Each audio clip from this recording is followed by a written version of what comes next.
เชื่อโดยนึกเดาผิดยิ่งไม่ควรเอ็นเอง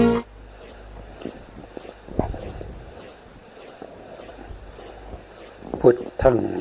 สรณังกัจฉามิธัมมังสรณังกัจฉามิสังฆังสรณังกัจฉามิกราบนมัสการพระมหาเถระพระสังฆาธิการพระเถรานุเถระสวัสดีท่านผู้ฟังและผู้ชมทุกท่านที่ติดตามในรายการพระไตรปิฎกลอยฟ้าครั้งนี้เป็นครั้งที่66ครั้งนี้เราก็จะพูดถึงในเรื่องของวิปัสสนาธรรมซึ่งเป็นธรรมหมวดที่4นะครับหมวดที่4หมวดที่4ก็คือได้แก่วิปัสสนาญาณแต่วิปัสสนาญาณตรงนี้มีอยู่10นะครับวิปัสสนาญาณมี10ไม่ในที่นี้ไม่ได้มี16ก็เพราะว่าในที่นี้เขาเอาเฉพาะวิปัสสนาญาณที่มีอารมณ์เป็นพระไตรลักษณ์นะครับมีอารมณ์เป็นอนิจจังทุกขังอนัตตาเขาไม่ได้เอาญาณที่1ซึ่งมีนามรูปเป็นอารมณ์เขาไม่ได้เอาญาณที่2ซึ่งมีเหตุและปัจจัยของนามรูปเป็นอารมณ์แล้วเขาไม่ได้เอาญาณที่13โคตภูญาณอันนั้นมีพระนิพพานเป็นอารมณ์แล้วก็ไม่ได้เอามรรคญาณเพราะมรรคญาณมีนิพพานเป็นอารมณ์ผลญาณก็มีนิพพานเป็นอารมณ์ปัจเจเวคขณญาณก็มีนิพพานมรรคผลกิเลสที่ละได้กิเลสที่เหลือเป็นอารมณ์ในที่นี้เขามุ่งหมายเอาเฉพาะวิปัสสนาญาณที่มีอารมณ์เป็นพระไตรลักษณ์ก็จะมีอยู่ทั้งหมด10อย่างด้วยกันนะครับ10อย่างญาณที่1นะครับที่เป็นวิปัสสนาญาณ10ก็คือได้แก่สัมมัสสนญาณสัมมัสสนญาณญาณที่2ก็ได้แก่อุทยพยญาณญาณที่3ก็คือได้แก่พังคญาณญาณที่4ได้แก่พยญาณญาณที่5ได้แก่อะไรญาณที่5ได้แก่อะไรโทษทีนะครับเดี๋ยวผมดูหนังสือนี่หนึ่งเราจำไม่ได้เลยญาณที่5ได้แก่อาทีนวญาณอาทีนวญาณญาณที่6ก็ได้แก่นิพพิทายานญาณที่7มูลจิตุกัมมตายานญาณที่8ก็คือได้แก่ปฏิสังขายานญาณที่9ได้แก่สังขารุเปกขายานญาณที่10ได้แก่อนุโลมญาณรวมแล้วก็จะมีวิปัสสนาญาณอยู่10แต่เราจะศึกษา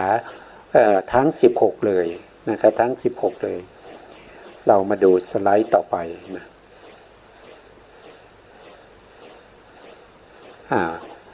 เราจะศึกษาทั้งหมด16ญาณด้วยกัน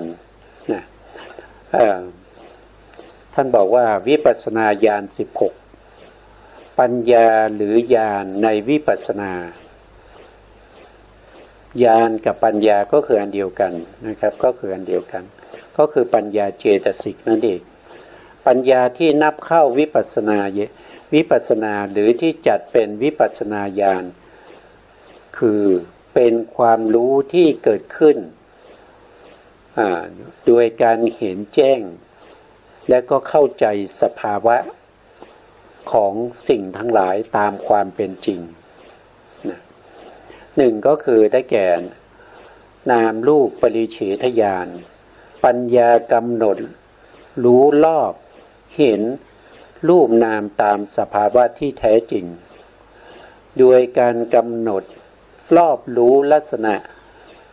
ลัคนาที่จตุกะนี่เราเรียนไปแล้วนะรอบรู้ลัคนาที่จตุกะข ของรูปนามวงเล็บวิเศษลักษณะหรือสภาวธรรมพวกนี้เหมือนกันเลย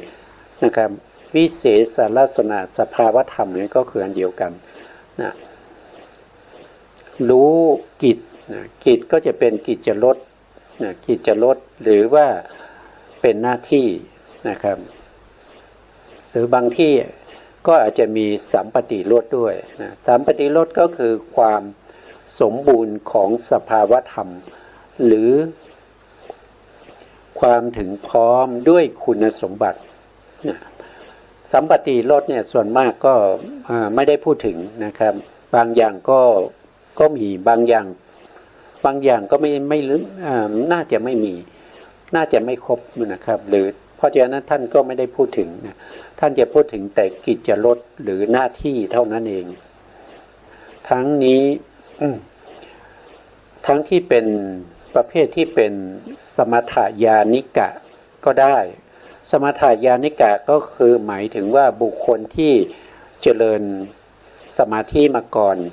เจริญสมถะมาก่อนจนได้ฌานนะครับพวกนี้ต้องได้ฌานนะต้องได้ปฐมฌานทุติยฌานตติยฌานจตุทัชฌานปัญจมฌานหรืออารูปฌานเว้นนิวสัญญานาถัญญาแล้วกลับมาเจริญวิปัสสนาหมายถึงว่าได้ฌานก่อนเจริญฌาน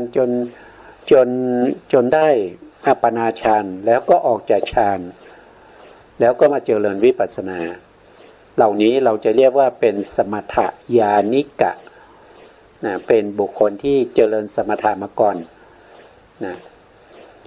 และวิปัสสนาญาณิกะวิปัสสนาญาณิกะก็คือบุคคลที่ไม่ได้ฌานไม่ได้สมาธินะเจริญวิปัสสนาโดยตรงเลยปัจจุบันนี้ส่วนมากก็จะเจริญวิปัสสนาโดยตรงนะครับก็คือเป็นวิปัสสนาญาณิกะ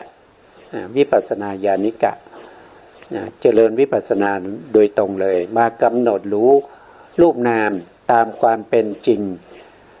ตั้งแต่เริ่มต้นเลยไม่ต้องไปเจริญสมาธินะแต่ถ้าเจริญสมาธิก็ต้องให้ได้ฌานก่อนแล้วก็ออกจากฌานถึงจะมาเจริญวิปัสสนาญาตะญาณที่หนึ่งนะครับที่เป็นนามรูปปริเฉทญาณหรือสังขารปริเฉทนะครับบางท่านอาจจะเรียกว่าเป็นสังขารปริเฉทแต่ในที่นี้ท่านใช้นามรูปนามรูปปริเฉทญาณจัดอยู่ในปริญญาก็คือยาตะปริญญาปริญญามีอยู่3นะครับมียาตะปริญญาตีรณะปริญญาแล้วก็ปหานะปริญญาเราศึกษากันมาแล้วนะยาตะปริญญาก็คือญาณที่1กับญาณที่2ที่เป็นนามรูปปริเฉทญาณกับปัจจยปริฆหญาณถือว่าเป็นยาตะปริญญากำหนดรอบรู้ในสภาวะของความเป็นจริงทั้งรูปทั้งนามแล้วก็ทั้งเหตุและก็ผลเรียกว่าเป็นยาตะปริญญาถ้าญาณที่สูงขึ้นตั้งแต่สัมมาสนญาณก็จะเรียกว่าเป็นตีรณะปริญญาตีรณะปริญญาก็จะมี2ญาณนะครับก็คือตั้งแต่สัมมาสนญาณแล้วก็อุทยพยญาณอันนี้เป็นตีรณะปริญญาถ้าเป็นปหานะปริญญาว่าโดยฝ่ายโลกิยะก็จะเริ่มตั้งแต่พังคญาณเป็นต้นไปนะพังคญาณพยญาณอาทีนวญาณนิพพิทายานมูลจิตุกรรมตายานปฏิสังขารานสังขารูปเปกขายานอนุโลมญาณพวกนี้เป็นฝ่ายโลกิยะนะครับเป็นฝ่ายโลกิยะเป็นตีรณะปริญญา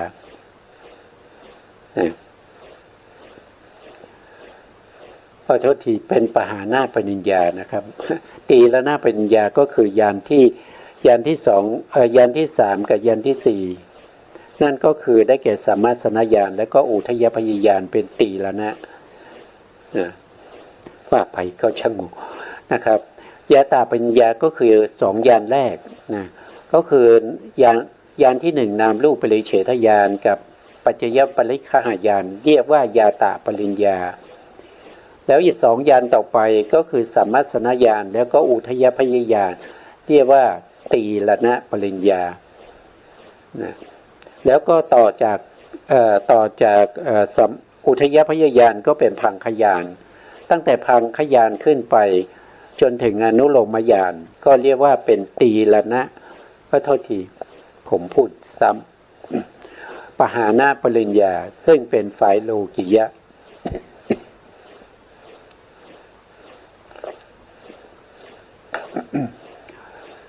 เป็นฝ่ายโลกิยะนะครับส่วนปหานะปริญญาที่เป็นโลกุตระก็คือมรรคญาณนั่นเองนะได้แก่มรรคญาณ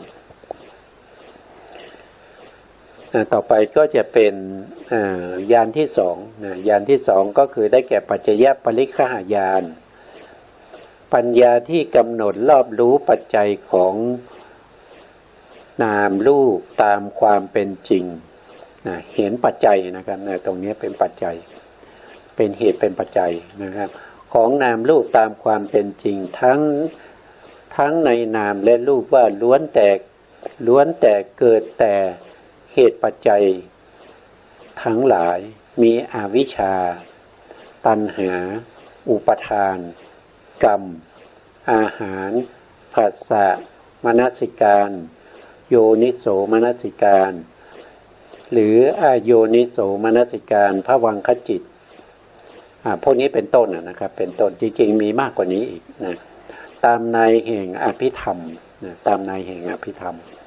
ปฏิจจสมุปบาทหรือตามในแห่งอิทัปปัจจยตาปฏิจจสมุปบาทนะครับก็ว่าถึงเหตุและปัจจัยนะครับอิทัปปัจจยตาอันนี้จะประกอบด้วยอำนาจของปัจจัยด้วยนะหรือเรียกว่าเป็นมหาประธานนะครับ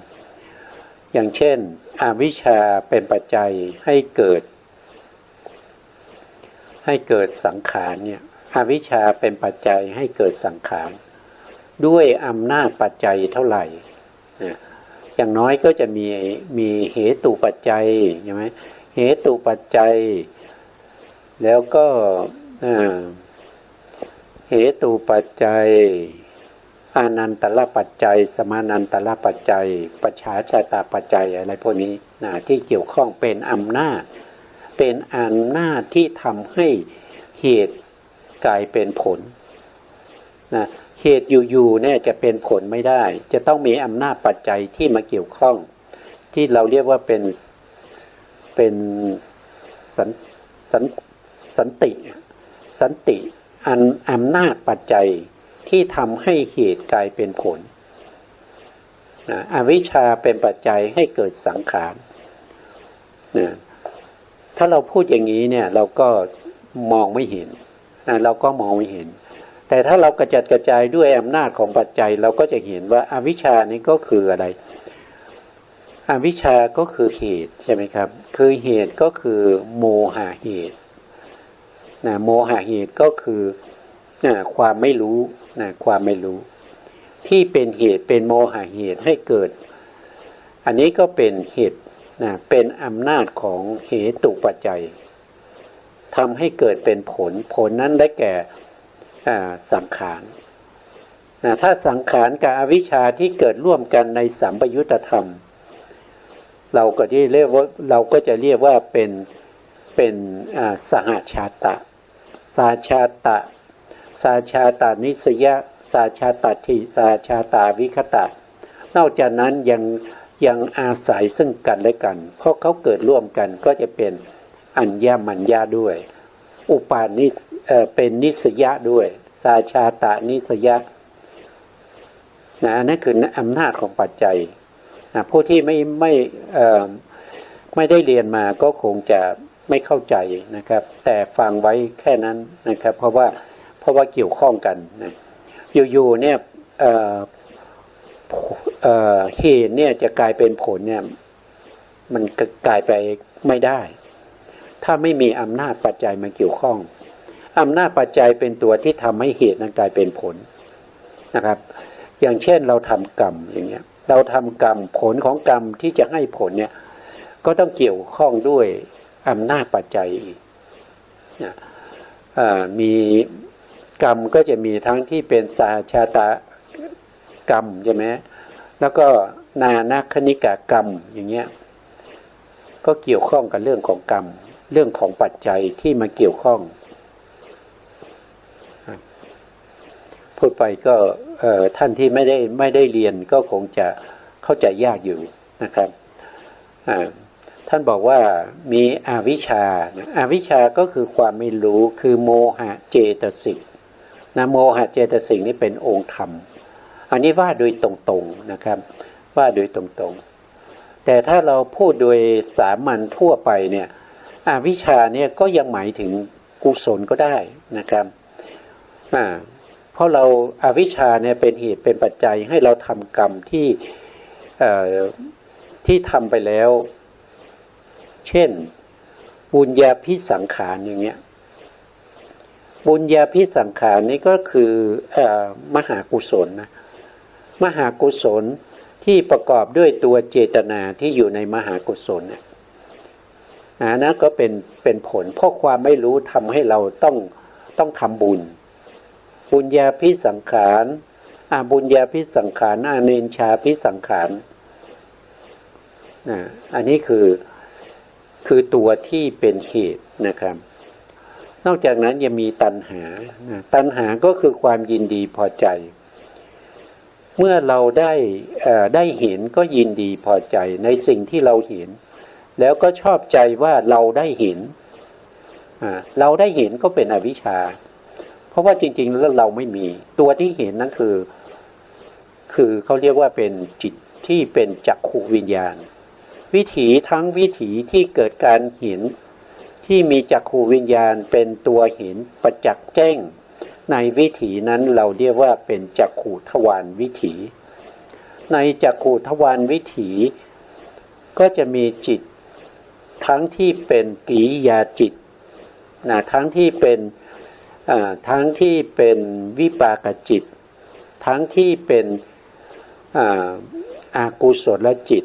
ทั้งที่เป็นกุศลจิตเกิดขึ้นในวิถีเดียวกันนะครับตามสมควรที่เขาจะเกิดได้จิตเหล่านั้นจะมีรูปารมณ์เป็นอารมณ์จิตเหล่านั้นไม่ใช่เรานะครับไม่ใช่ตัวเราไม่ได้เห็นแต่ตัวเห็นคือจิตที่เกิดขึ้นด้วยเหตุด้วยปัจจัยจิตจะเกิดขึ้นมาได้ก็จะต้องมีหนึ่งคืออารมณ์ในที่นี้ก็คือรูปารมณ์สองก็คือจะต้องมีที่อาศัยเกิดของจิตที่เป็นจักขุวิญญาณที่ไปเห็นรูปารมณ์ต้องอาศัยวัตถุเกิดวัตถุนั้นก็คือได้แก่จักขุวัตถุจักขุวิญญาณอาศัยจักขุวัตถุเห็นรูปารมณ์ไปเห็นรูปารมณ์จะเห็นรูปารมณ์ได้รูปารมณ์นั้นจะต้องอยู่เฉพาะหน้า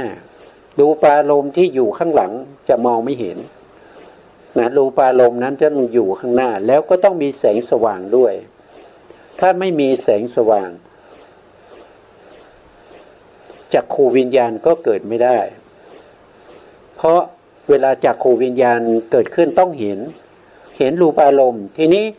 แสงสว่างเป็นตัวปัจจัยเป็นตัวอำนวยให้เกิดการเห็นแสงสว่างไม่มีก็ไม่มีการเห็นเมื่อไม่มีการเห็นจักขุวิญญาณก็เกิดไม่ได้ถึงจะมีจักขุวัตถุก็ตามมีรูปารมณ์ก็ตามแต่ไม่มีแสงสว่างก็มองไม่เห็นการเห็นเป็นจิตสิ่งที่ถูกเห็นเป็นรูปารมณ์ไม่มีเราอยู่ในรูปารมณ์ไม่มีเราอยู่ในผู้เห็นเราไม่มีนะครับตัวเห็นเป็นจิตตัวที่ถูกเห็นเป็นรูปารมณ์สีสันวรรณะมีอยู่มากมายที่อยู่เฉพาะหน้าถ้าเราไม่มี ถ้าเราไม่มีมนสิการที่จะดูสิ่งใดสิ่งหนึ่งสิ่งนั้นจะไม่สามารถที่จะเห็นได้ถึงแม้จะอยู่ข้างหน้าถึงแม้จะมีแสงสว่างนะครับเราก็มองไม่เห็นเพราะเราไม่ได้จงใจจะดูสิ่งนั้นอันนั้นเราเรียกว่าเป็นมนสิการมนสิการเกิดขึ้นได้ก็เพราะว่ามีปัญจทวาราวชนะจิตทำหน้าที่อาวชนะเป็นตัวที่ชี้ให้จักขูวิญญาณเห็นสิ่งที่ปัญจทวาราวชนะจิตทำหน้าที่อาวชนะอารมณ์นั้นมันเป็นเหตุและเป็นปัจจัยมันไม่ได้เป็นเราไม่ได้เป็นเราไม่ได้เป็นเขานะไม่ได้เป็นเธอไม่ได้เป็นฉันเป็นแต่สภาวธรรมที่เป็นไปตามเหตุตามปัจจัยที่เขาเป็นอยู่นะเมื่อเห็นแล้วเรารู้สึกยินดีเรารู้สึกชอบใจสิ่งที่เราเห็นนั้นก็คือได้แก่ตัวตัณหาเมื่อเห็นแล้วเราไม่ได้มีอินทรีย์สังวรในจักขุนสีก็ทำให้เรามีตัณหาขึ้นเมื่อมีตัณหาขึ้นตัณหาเป็นปัจจัยให้เกิดอุปทานอีกนะครับตัณหาเป็นปัจจัยให้เกิดอุปทานอุปทานก็จะมีอยู่สองอย่างมีกามุปทานนะครับกามุปทานก็คือเราทำกรรมอีกเมื่อมีตัณหาเป็นปัจจัยให้เกิดอุปทานก็เป็นกรรมุปทานเป็นกรรมก็ทำกรรมอีกทำตามความชอบใจเราชอบใจอย่างไรเราก็จะทำอย่างนั้นด้วยอุปทานเข้าไปทำแล้วก็ยึดมั่นนะอุปทานแยกออกเป็นสองอย่างนั่นก็คือ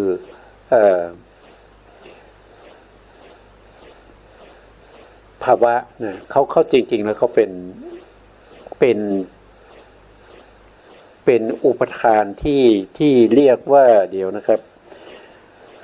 ผมดูตำรานิดหนึ่งคือต้องประกอบด้วยตำราเสมอนะครับถ้างั้นมันก็จะทำให้เกิดการพูดจาที่บางทีเราเข้าใจแต่พูดไปแล้ว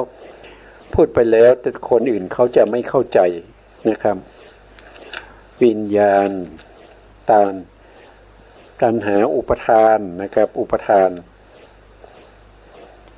อุปทานก็มีกามุปทานที่ถูกปทานศีลปตุปทานอัตวาทุปทานนี่เป็นตัวยึดมั่นนะครับกามุปทานก็คือ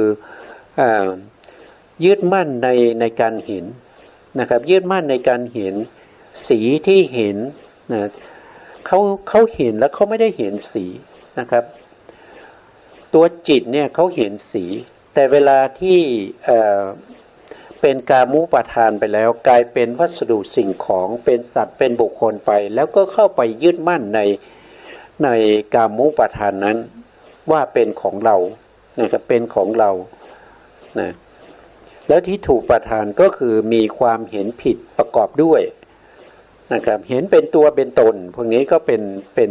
ที่ถูกประทานศีลพัตตุประทานก็คือการเข้าไปประพฤติปฏิบัติตามความเข้าใจของตนเองเป็นศีลพจน์นะประพฤติปฏิบัติในทางที่ยึดมั่นถือมั่นเนี่ยบางคนก็ปฏิบัติเช่นโคบางคนก็ปฏิบัติเช่นสุนัขบางคนก็นอนบนหนามอย่างเงี้ยบางคนก็ไม่สวมเสื้อผ้านะครับเป็นชีเปยอย่างเงี้ยก็คือเป็นศีลพัตตปรมาสะหรือศีลพัตตุปาทานนะแล้วก็ข้อที่สี่ก็คืออัตวาทุปาทานก็คือเ เป็นการยึดมั่นในขันธ์ห้านะครับในขันธ์ห้าโดยความเป็นสักยะทิฏฐิ20นะครับเห็นรูปเป็นเราเห็นรูปประขันนะเห็นร่างกายเหล่านี้นะครับรูปประขันเนี่ยเป็นเราเห็นเป็นเราเป็นรูปประขันเรามีรูปอยู่ในเราอยู่ในรูปนะครับก็เห็นเป็นอย่างนี้นะครับแล้วก็ยึดมั่นในเวทนาเห็นเวทนาว่าเป็นเราเห็นว่าเรามีเวทนาอยู่ในเราอยู่ในเวทนาอย่างนี้เป็นการยึดมั่นด้วยอัตตวาทุปาทานก็มาจากอุปทานตัวนี้นะครับแล้วก็หลังจากนั้นเมื่อมีการยึดมั่นถือมั่นก็ทำกรรมยึดไว้ถ้าเป็นสิ่งที่สวยๆงามๆนะครับก็ยึดไว้ไม่ยอมปล่อยนะอันนี้ก็สร้างกรรมนะครับแล้วก็มีอาหารนะครับอาหารในที่นี้ก็คืออาหาร4นะครับก็จะมีกัปพลีกลาหารนะครับเป็นอาหารที่หล่อเลี้ยงร่างกายนะครับเป็นเหตุนะถ้าไม่มีอาหารร่างกายก็ตั้งอยู่ไม่ได้นะครับต้องมีอาหารนะต้องมีอาหารร่างกายถึงตั้งอยู่ได้ถึงจะมีกำลังวังชานะอาหารที่เป็นกัปพลีกลาหารเป็นอาหารที่เป็นคำกลืนกินเข้าไปได้แล้วก็แผ่ซ่านไปเลี้ยงร่างกายถ้าเป็นนามอาหารก็จะมีมโนสัญเจตนาอาหารก็คือตัวเจตนาก็ถือว่าเป็นอาหารเหมือนกันภาษาอาหารนะตัวภาษาก็เป็นอาหารได้เหมือนกันนะแล้วก็ยังมีมโนสัญวิญญาณอาหารอีกนะวิญญาณอาหารก็คือได้แก่จิตนะครับก็ได้แก่จิตภาษาเป็นเหตุเป็นปัจจัยให้เกิดเวทนานะครับตัวเนี้ยเวทนาที่เป็นสุขเป็นทุกข์หรือว่าเป็นเฉยๆก็เพราะว่าได้ผัสสะนี้เป็นปัจจัยเนี่ยมนสิการก็เป็นเหตุเป็นปัจจัยให้จิตนั้นน้อมไปสู่อารมณ์นะครับอย่างเช่นปัญจทวาราวชนะจิตเนี่ยวชนะอารมณ์ให้แก่ทวิปัญจวิญญาณจิต10นะครับทวิปัญจวิญญาณจิต10นั้นก็จะน้อมไปสู่อารมณ์ก็มนสิการนะครับไปสู่อารมณ์นั้นนะแล้วโยนิโสก็เป็นเหตุเป็นปัจจัยให้เกิดกุศลจิตโยนิโสไม่ใช่อยู่ๆมีขึ้นนะครับโยนิโสนี้จะต้องมีการฝึกนะมีการฝึกแล้วก็มีการได้ยินได้ฟังพระธรรมจะต้องเป็นผู้ที่ทรงจำพระธรรมได้ถึงจะทำให้จิตตัวเองมีโยนิโสมนสิการผลก็คือกุศลจิตก็จะเกิดในขันธสันดานของเราช่วงที่เป็นชวนาจิตนะหรืออโยนิโสมนสิการอโยนิโสมนสิการไม่ต้องฝึกมีอยู่แล้วทุกขั้นนะครับมีอยู่แล้วมีมาตั้งแต่อานันตชาติอาเนตชาตินับภพนับชาติไม่ได้เริ่มมีมาตั้งแต่เมื่อไหร่ไม่รู้นะครับมีอยู่แล้วนะครับอโยนิโสมนสิการเป็นสภาวธรรมที่ทำให้อกุศลจิตเกิดทำให้โลภะเกิดทำให้โทสะเกิดทำให้โมหะเกิดในจิตตสันดานของเราช่วงที่เป็นชวนะไม่ว่าจะเป็นปัญจทวารวิถีมโนทวารวิถีก็จะมีโยนิโสมนสิการเกิดขึ้นชวนะจิตเหล่านั้นก็จะกลายเป็นอกุศลจิตเป็นบาปเลย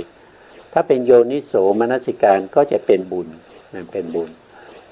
โยนิโสต้องทำนะต้องทำให้มีขึ้นต้องฝึกให้มีขึ้นอยู่ๆไม่มีนะอยู่ๆให้เขาเกิดเองเกิดไม่ได้เกิดไม่ได้นะครับตัวนี้จะต้องได้ยินได้ฟังในเรื่องของพระธรรมคำสั่งสอนของพระสัมมาสัมพุทธเจ้าแล้วก็เก็บรวบรวมไว้จำไว้นำมาใช้ในกรณีที่มีเหตุการณ์เกิดขึ้นเราก็มีโยนิโสนะครับโยนิโสก็ทำให้จิตเหล่านั้นเป็นบุญเป็นมหากุศลได้นะภวังคจิตเนี่ยภวังคจิตก็เป็นเหตุเป็นปัจจัยเหมือนกัน เป็นเหตุเป็นปัจจัยตรงไหนภวังคจิตดวงสุดท้ายที่เป็นภวังคูปเฉทะนะครับเมื่อเขาดับไปเนี่ยเขาจะเป็นเหตุเป็นปัจจัยให้เกิดอาวชนะจิตด้วยอานันตระปัจจัยสมานันตระปัจจัยนะเมื่อเขายังไม่ดับไปเนี่ยอาวชนะจิตเกิดไม่ได้อาวชนะจิตก็มีอยู่สองดวงนั่นก็คือปัญจทวาราวชนะจิตแล้วก็มโนทวาราวชนะจิตทำหน้าที่อาวชนะปัญจทวาราวชนะจิตทำหน้าที่อาวชนะในปัญจทวารวิถีเป็นตัวที่ชี้แนะอารมณ์ให้แก่ทวิปัญจวิญญาณจิต10ให้ไปรู้เห็นตามสภาวะตามสมควรแก่ทวิปัญจวิญญาณจิต10ทวิปัญจวิญญาณจิต10ที่เป็นจักขูวิญญาณก็ต้องรู้รูปารมณ์นะทวิปัญจวิญญาณจิต10เกิดขึ้นมาจะไปรู้สัทธารมณ์อย่างเงี้ยไม่ได้เพราะอะไรก็เพราะว่าปัญจทวาราวชนะจิตนี้เป็นเหตุปัจจัยให้ทวิปัญจวิญญาณจิต10ที่จะเกิดขึ้นต่อจากตัวเองเนี่ยรู้ว่าจิตไหนควรจะเกิดจะเป็นจักขูวิญญาณหรือว่าจะเป็นโสตวิญญาณฆานวิญญาณชิวหาวิญญาณกายวิญญาณตามสมควรแก่อารมณ์ไม่ใช่อารมณ์เป็นรูปารมณ์แล้วก็กายวิญญาณเกิดขึ้นมาไปรู้รูปารมณ์อย่างเงี้ยมันเป็นไปไม่ได้มันรู้ไม่ได้นะครับก็อยู่ที่ไหนก็อยู่ที่อาวชนะอยู่ที่ปัญจทวาราวชนะจิตที่จะทำหน้าที่ชี้แนะอารมณ์ให้แก่ทวิปัญจวิญญาณจิต10ทั้งหลายว่าควรจะเป็นดวงไหนที่จะเกิดต่อจากปัญจทวาราวชนะจิตปัญจทวาราวชนะจิตต้องเกิดต่อจากภวังคจิตนะอยู่ๆจะเกิดเองไม่ได้ต้องภวังคจิตนั้นดับไปก่อนเพราะฉะนั้นภวังคจิตก็เป็นเหตุเป็นปัจจัยให้เกิดปัญจทวาราวชนะจิตเรียกว่าอนันตระปัจจัยหรือสมานันตระปัจจัยอนันตระปัจจัยนี้คืออำนาจนะอำนาจของปัจจัยที่ทำให้ภวังคจิตเนี่ยที่เป็นเหตุเนี่ยกลายเป็นผลนั่นคือปัญจทวาราวชนะจิตด้วยอนันตระปัจจัยสมานันตระปัจจัยนะอาวิคตาปัจจัยนัตถิปัจจัยอย่างเงี้ยนะเพราะฉะนั้นสิ่งเหล่านี้เป็นสภาวธรรมที่เกิดขึ้นด้วยเหตุและปัจจัยไม่ใช่อยู่ๆเกิดขึ้นนะครับผู้ที่เป็นสาวกของพระพุทธเจ้าเนี่ยจะต้องรู้สิ่งเหล่านี้นะต้องรู้สิ่งเหล่านี้และสิ่งเหล่านี้มีมาตั้งแต่อาเนตชาติไม่ใช่เพิ่งมามีในสมัยพระพุทธเจ้าตรัสรู้มีมาก่อนพระพุทธเจ้าตรัสรู้อีกเพียงแต่ว่าเราไม่สามารถที่จะรู้ได้ถ้าไม่มี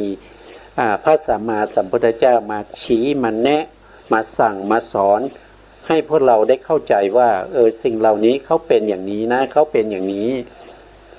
นะสิ่งเหล่านี้มีอยู่แล้วไม่ว่าจะมีพระพุทธศาสนาหรือไม่สิ่งเหล่านี้มีอยู่บริบูรณ์เพียงแต่เราจะรู้หรือไม่เท่านั้นเองพระโพธิสัตว์ที่บำเพ็ญบารมีใช้เวลายาวนานอย่างน้อยๆ4 อสงไขยแสนมหากัปก็ต้องรู้อย่างนี้ต้องศึกษาอย่างนี้ต้องฝึกจิตฝึกใจให้รู้อย่างนี้แล้วก็น้อมใจไปให้รู้อย่างนี้สะสมเป็นบารมีสะสมไว้เพื่อการตรัสรู้สัพพัญญุตญาณหรือว่าตรัสรู้ปัจเจกโพธิญาณหรือตรัสรู้ด้วยความเป็นอัครสาวกหรือว่าตรัสรู้โดยความเป็นอสีติมหาสาวกหรือว่าตรัสรู้โดยความเป็นสุขาปฏิปทานะคือตรัสรู้ด้วยการฟังนะด้วยการง่ายๆนะอย่างเช่นพระพาหิยะฟังคาถายังไม่ทันจบก็ได้เป็นพระอรหันต์ได้เป็นพระอรหันต์แล้วพระภาคียะพวกนี้เขาไม่ใช่อยู่ๆเขาได้นะค คือเขาสร้างบุญบารมีมาตั้งแต่อนันตชาติเขาตั้งความปรารถนามาเป็นแสนมหากัปอย่างพระพาหิยะเนี่ยท่านตั้งความปรารถนามาขอเป็นเอกทัคคะผู้ที่ตรัสรู้ได้เป็นผู้ที่ตรัสรู้เร็วที่สุดในบรรดาสาวกของพระสัมมาสัมพุทธเจ้าองค์ใดองค์หนึ่งในอนาคต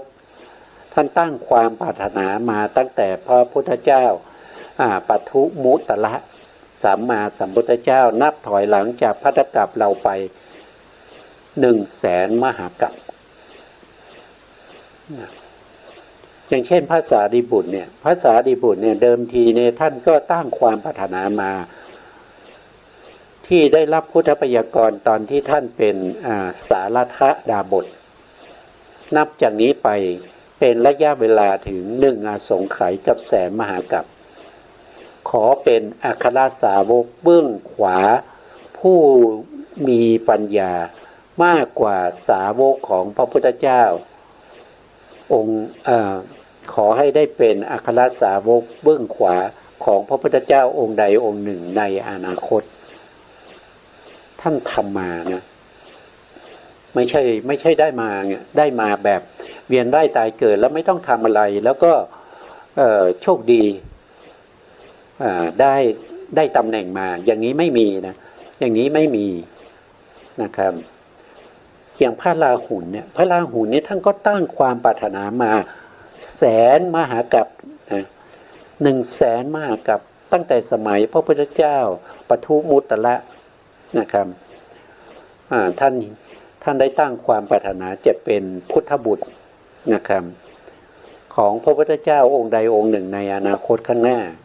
ท่านก็ได้รับสมความปรารถนาของท่านนะครับท่านก็ได้มาเป็นบุตรของเจ้าชายสิทธัตถะนะครับแล้วก็ได้มาบวชเป็นสามเณรนะครับบวชอยู่เป็นสามเณรอยู่ถึง13 ปีนะครับ13 ปีกว่าที่ท่านจะได้ดวงตาเห็นธรรมได้ตรัสรู้เป็นพระอรหันต์นะครับท่านตั้งแต่ท่านบวชเนี่ยนะครับท่านก็เป็นสามเณรแต่เป็นปุถุชนที่ใฝ่ในการศึกษาเล่าเรียนตั้งแต่เป็นสามเณรจนถึงครบอายุ20ได้บวชเป็นพระภิกษุเมื่อบวชเป็นพระภิกษุแล้วไม่นานท่านก็ได้ดวงตาเห็นธรรมได้เป็นโสดาบันแล้วก็ได้เป็นสกทาคามีอนาคามีแล้วก็เป็นพระอรหันต์นะใช้เวลาไม่นาน13 ปีนะครับอยู่ถึง13 ปีอย่างพระมหาศิวะที่เคยคุยให้ฟังนะครับอันนั้นท่านใช้เวลาตั้ง30 ปีท่านไม่ใช่ไม่มีความรู้นะท่านเป็นบุคคลที่มีความรู้เป็นบุคคลที่เป็นอาจารย์ใหญ่เป็นอาจารย์ใหญ่สอนปริยัตินะสอนปริยัตินะแล้วท่านมาปฏิบัติท่านยังใช้เวลาถึง30 ปีกว่าที่ท่านจะได้มากได้ผลของอย่างนี้ไม่ใช่เดินจงกรมแล้วก็นั่งสมาธิผ่านไปวันๆแล้วมันจะได้เนี่ยมันเป็นไปไม่ได้นะครับมันอยู่ที่บุญบารมีเก่าเราด้วยนะในยุคปัจจุบันเนี่ยผู้ที่จะตรัสรู้ด้วยการฟังธรรมเนี่ยน่าจะไม่มีนะครับน่าจะไม่มีอาจารย์บางท่านก็บอกว่าอาจจะมีเราไม่รู้นะอาจจะมีเราไม่รู้เนี่ยแต่เท่าที่เข้าใจน่าจะไม่มีนะครับเพราะว่าอะไรเพราะว่าผู้ที่แสดงธรรมก็ไม่ได้เป็นพระพุทธเจ้าไม่รู้อัธยาศัยไม่รู้อุปนิสัยไม่รู้อินทรีย์นะไม่มีอาสยานุสริยญาณไม่มีอินทริยปโลปริยติญาณนะไม่มีสัพพัญญุตตญาณไม่มีอาณาวรณญาณเพราะฉะนั้นก็แสดงธรรมไปโดยรวมๆนะรวมๆก็คือ แสดงไปตามลำดับนะไม่สามารถรู้ได้ว่าคนนั้นจะบรรลุธรรมตรงนี้ตรงนั้นนะอันนี้ก็เป็นเรื่องของการที่เราจะต้องสะสมบุญบารมีสะสมไปทำไมก็สะสมไปให้เราไม่ต้องเวียนว่ายตายเกิดให้เราพ้นจากการเวียนว่ายตายเกิดก็คือพ้นจากความทุกข์ได้อย่างแน่นอนไม่ต้องกลับมาเกิดไม่ต้องมาทุกข์อีกนะไม่ต้องมาเกิดแก่เจ็บตายอีกก็ด้วยพระธรรมคำสั่งสอนของพระสัมมาสัมพุทธเจ้านะครับต่อไปนะครับตามในแห่งอภิธรรมนะพวกที่ว่าโดยองค์ธรรมเป็นอย่างเช่นอวิชชาตัณหาอุปทานกรรมอาหารผัสสะพวกนี้ว่าโดยในแห่งพระอภิธรรมนะครับว่าโดยในแห่งพระอภิธรรมถ้าในแห่งปฏิจจสมุปบาทนี้ก็คือได้แก่อวิชชานะอวิชชาเป็นปัจจัยให้เกิดสังขารนะครับตรงนี้นะอวิชชาปัจจยาสังขาราสังขาราปัจจยาวิญญาณังวิญญาณปัจจยานามะรูปังนามะรูปะปัจจยาสลายตนังสลายตนะปัจจยาผัสโสผัสโสปัจจยาเวทนาเนี่ยอันนี้เป็นในแห่งปฏิจจสมุปบาทหรือตามในแห่งมหาปฐานนะครับหรือสมันตะปฐานเนี่ยก็คือว่าด้วยอำนาจปัจจัยอำนาจปัจจัยก็จะมีก็จะมาเกี่ยวข้องกันนะครับก็จะมีถ้าเราไปงานศพเราก็จะได้ยินใช่ไหมครับเหตุปัจจโยอารัมนาปัจจโยอธิปติปัจจโยสมานันตละปัจจโยอะไรพวกนี้นะครับแล้วก็สาชาตาปัจจโยอะไรเนี่ยอัญญมัญญปัจจโยนิสยปัจจโยอุปาณิสยปัจจโยปุเรชาตาปัจจโยปัจฉาชาตาปัจจโยเสวดาปัจจโยอะไรพวกนี้ก็จะเกี่ยวข้องกับเรื่องของอำนาจปัจจัยนะทุกสิ่งเหล่านี้เกี่ยวข้องกันหมดนะครับเกี่ยวข้องกันหมดแล้วก็รวมลงสิ่งเหล่านี้เขาจะรวมลงเป็นจุดเดียวกันนะครับจุดเดียวกันนั่นคืออะไรก็คือวิมุตติรสวิมุตติรสนั่นคืออะไรวิมุตติรสนั่นก็คือได้แก่มรรคผลนั่นเองได้แก่มรรคผลนิพพานสิ่งพวกนี้จะเป็นรวมลงอยู่ในเรื่องของมรรคกับผลนิพพานเท่านั้นจุดมุ่งหมายเขามีตรงนั้นนะครับมีอยู่ตรงนั้นนะต่อไปนะครับโดยความเป็นเหตุเป็นผลซึ่งกันและกันทั้งสิ้นเลยนะไม่มีอะไรที่ไม่ได้เกิดจากเหตุนะไม่มีอะไรที่ไม่ได้เกิดจากเหตุสิ่งที่เป็นผลต้องมาจากเหตุนะครับเมื่อมีผลผลนั้นเกิดขึ้นแล้วก็ไปยืดผลก็จะทำกรรมใหม่กรรมก็เป็นเหตุอีกนะครับเป็นเหตุให้เกิดอีกนะท่านจึงพูดถึงวัฏฏะสามนะครับนั่นก็คือกิเลสวัฏเมื่อมีกิเลสนะครับก็ทำกรรมก็เป็นกรรมวัฏเมื่อทำกรรมก็จะมีวิปากวัฏนั่นก็เป็นผลเมื่อมีวิปากวัฏก็จะต้องมีกิเลสวัฏก็คือมีกิเลสอีกเมื่อได้ผลเนี่ยกิเลสเข้าไปเกาะผลอีกใช่ไหมเมื่อเราเห็นเราไม่ได้เห็นด้วยความเป็นปรมัตถ์เราไม่ได้เห็นด้วยความเป็นจริงเราเห็นก็เห็นผู้หญิงพอเห็นผู้หญิงนั่นก็คือเป็นกิเลสนะเป็นกิเลสถ้าผู้หญิงสวยชอบใจก็เข้าไปพูดคุยอันนั้นก็เกิดเป็นกรรมขึ้นมานะพอเกิดเป็นกรรมตกลงปรงใจชอบกันก็อยู่ด้วยกันก็เป็นกรรมอีกเป็นกรรมนะเมื่อเป็นกรรมชอบใจยึดมั่นถือมั่นนะครับก็ทำกรรมก็จะต้องมีผลอีกมีผลเกิดมาอีกเมื่อมีผลก็ชอบใจในผลก็เป็นกิเลสเกิดขึ้นก็ต้องกระทำก็ต้องยึดมั่นก็คือการกระทำเพราะฉะนั้นก็จะเป็นวัฏฏะสามนั่นก็คือกิเลสวัฏนะเมื่อมีผลเรียกว่าวิปากวัฏนะวิปากวัฏแล้วก็กิเลสวัฏแล้วก็กรรมวัฏแล้วก็วิปากวัฏกิเลสวัฏแล้วก็ วิปากวัฏก็หมุนเวียนอยู่อย่างนี้นะไม่รู้จักจบนะไม่รู้จักจบสิ้นเพราะนั้นเราทุกข์อยู่ทุกวันนี้ก็เพราะว่าวัฏฏะสามนี้เองหรือว่าโดยปฏิจจสมุปบาทองค์12หรือว่าโดยประเภท18หรือว่าโดยพิสดารมีองค์ถึง28เหล่านี้ก็วนเวียนอยู่อย่างนี้นะครับไม่หลุดพ้นนะถ้าเราไม่เจริญวิปัสสนาให้เข้าถึงความเป็นจริงนะครับเข้าถึงความเป็นจริงของรูปนามเข้าถึงความเป็นจริงของเหตุและปัจจัยเข้าถึงความเป็นจริงที่เป็นอนิจจังทุกขังอนัตตาเป็นสัมมัสสนญาณเป็นอุทยพยญาณไปข้างหน้านะอันนี้เป็นเหตุแล้วก็เป็นผลนะครับเป็นเหตุแล้วก็เป็นผลเพราะฉะนั้นก็เป็นปัจจยปริฆหายานนะถ้าว่าโดยลักษณะที่จตุกะนะครับก็จะมีปัจจุปทานนะครับเป็นอาการปรากฏของในปัญญาของบัณฑิตเป็นผลและเป็นปัฏฐานก็คือเหตุใกล้ให้เกิดนะเหตุใกล้ให้เกิดในส่วนที่เป็นปัจจยปริฆหายานก็ยังจัดอยู่ในประเภทที่เป็นญาตะปริญญายังเป็นญาตะปริญญานะครับต่อไปสัมมาสนญาณนะ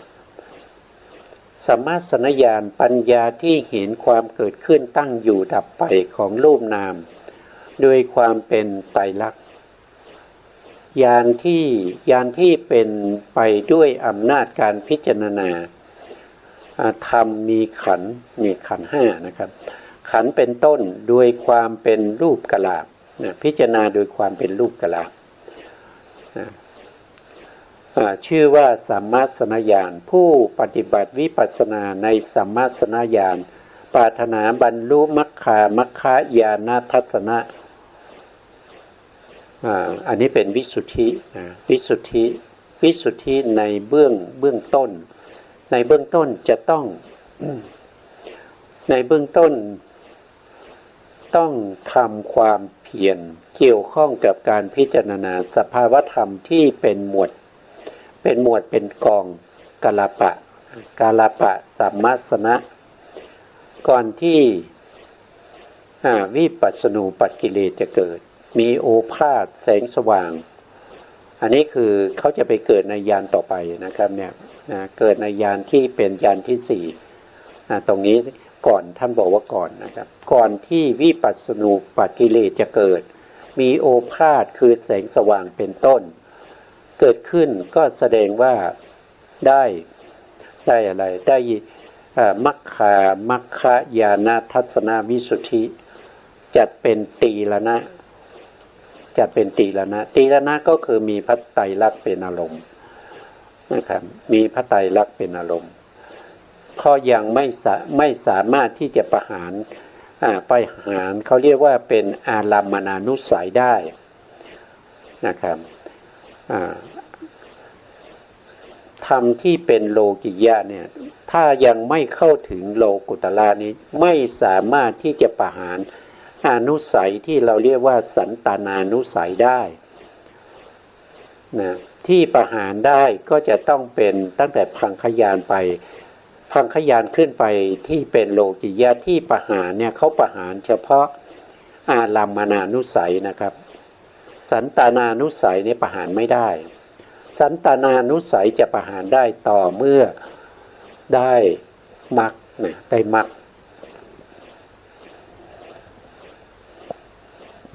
มัคคญาณทัศนวิสุทธิแล้วจัดเป็นตีละนะปริญญาเพราะฉะนั้นผู้ที่ปรารถนาบรรลุมัคคญาณทัศนะ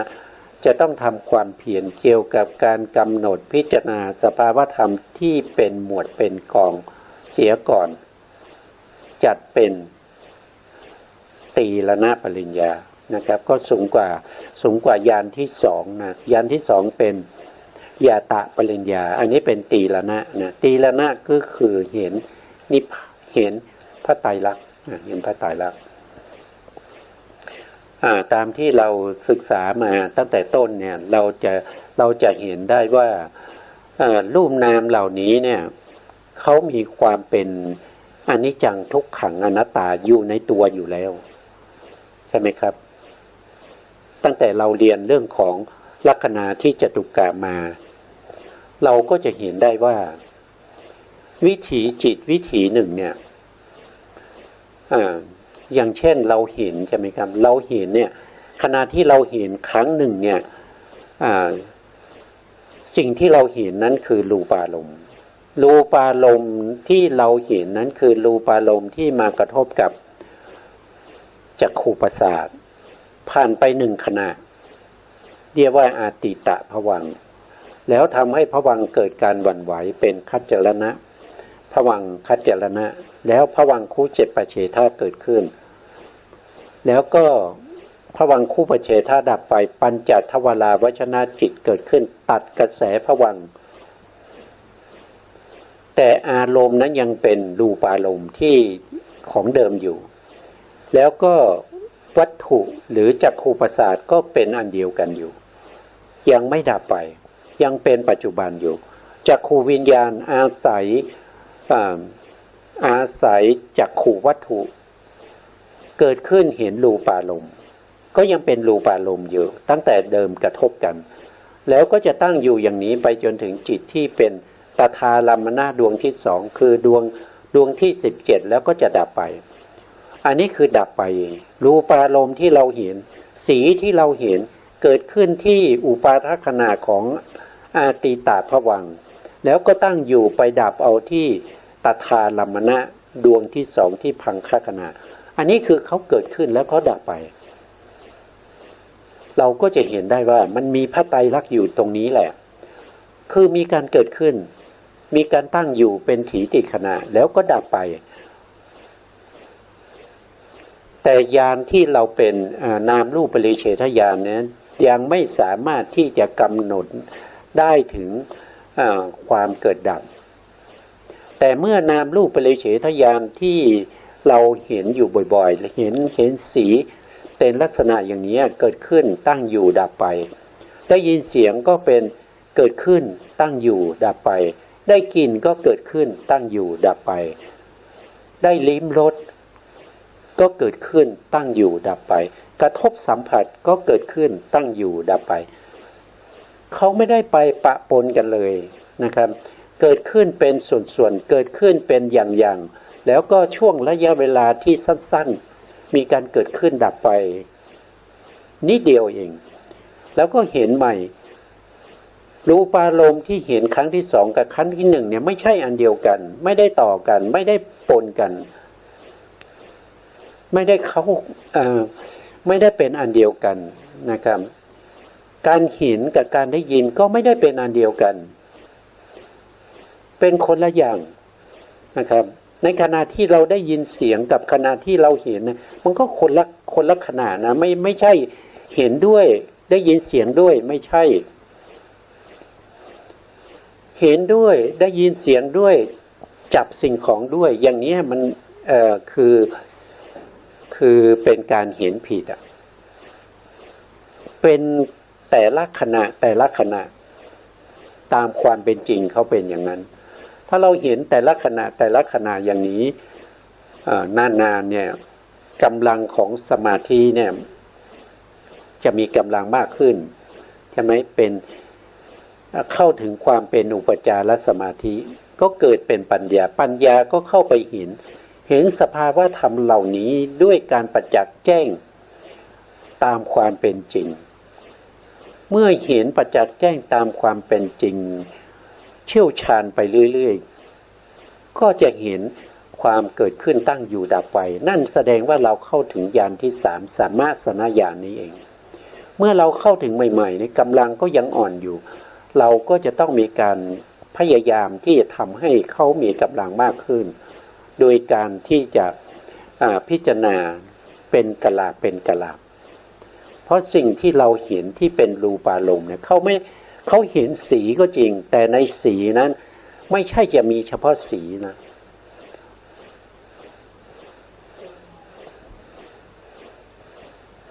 ไม่ใช่เห็นเฉพาะสีนะครับเขาเห็นเป็นเขาเห็นสีก็จริงแต่สีไม่ได้มาโดดๆสีต้องอาศัยมหาภูตรูปด้วยใช่ไหมมันก็มาเป็นกลุ่มเป็นเขาเรียกว่าเป็นรูปกลาบนะเป็นรูปกลาบอย่างนี้นะวันนี้เวลาเราไม่พอนะครับต้องต่อในครั้งต่อไปนะครับเราก็พูดถึงในเรื่องของรูปกลาบนะครั้งต่อไปเราก็จะมาพูดต่อในเรื่องของรูปกลาบนะครับสุดท้ายนี้ขอกราบขอบพระคุณพระครูสมุทรวิสุวัตรวรกิจโจผู้อำนวยการสถานีวิทยุเพื่อการศึกษาพระพุทธศาสนาและวัฒนธรรม FM 104.5 เมกะเฮิรตซ์วัดฝายหินจังหวัดเชียงใหม่และขอกราบขอบพระคุณพระครูปริยัติยานุศาสตร์ขอบคุณท่านผู้ฟังและผู้ชมทุกท่านที่ติดตามในรายการพระไตรปิฎกลอยฟ้าพบกันใหม่ในโอกาสต่อไปครับวันนี้ลาไปก่อนครับสวัสดีครับ